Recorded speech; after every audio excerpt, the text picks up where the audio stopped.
The January 6th committee spotlighting not the former president, but a different Trump this morning, his daughter, Ivanka, asking she share specifics about her communications with her father and White House staff as the insurrection was happening.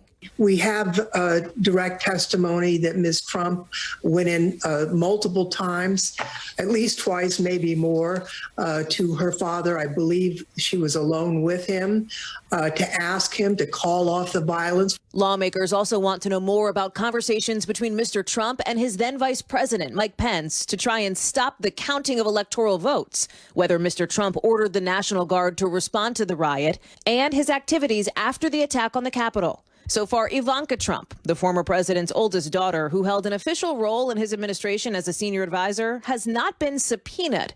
And in a statement, a spokesperson saying she just learned of the letter from the committee, adding she did not speak at the January 6th rally and said that day the violence must stop immediately. It comes as the former president himself faces legal pressure on a different front, with the top Georgia prosecutor requesting a special grand jury to bolster her investigation into possible election interference by the former president and his allies. In a letter obtained by NBC News, the Fulton County District Attorney writes she's investigating any coordinated attempts to unlawfully alter the outcome of the 2020 election, but says some witnesses have been uncooperative, pointing to Georgia's Secretary of State Brad Raffensperger, who was on the receiving end of that now infamous phone call from Mr. Trump last January. That's when he pushed Raffensperger to overturn the state's legitimate election results. I just want to find 11,780 votes, which is one more than we have, because we won the state. President Biden won Georgia, but Mr. Trump continues to insist in a new statement that his call was perfect, repeating again his election fraud lies. Perfect. Let's bring in right now New York Times reporter and MSNBC national security analyst Michael Schmidt. Michael, give us the latest.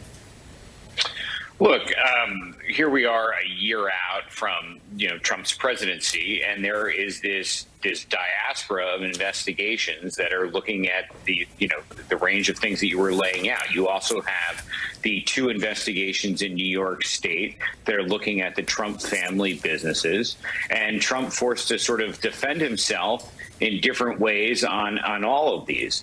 The January 6th one taking up sort of the most attention, at least from the media.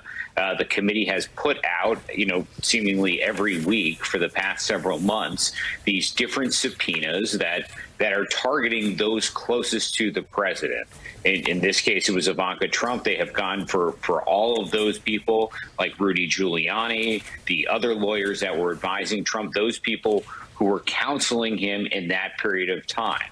And as the committee has said, its stated goal is to develop the most authoritative account of what happens in the lead up to and during the election.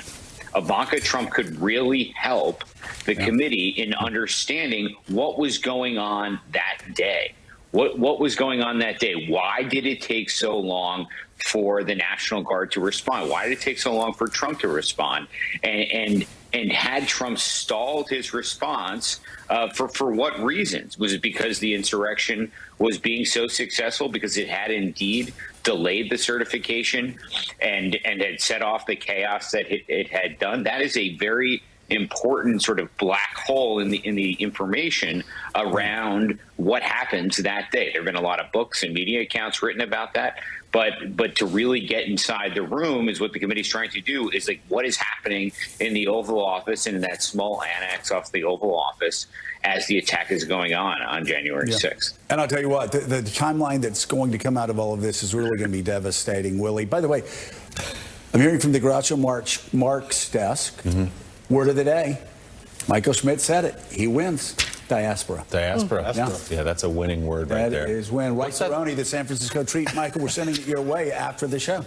Hey, Michael, let me ask you about the other big development out of the Supreme Court with regards to this, which is that they rejected executive privilege in this case for Donald Trump, and that his records from that day and from his staff around January 6th would be made available to the January 6th committee. What are the implications of that? What specifically now will the committee have access to that it wouldn't had the Supreme Court ruled a different way?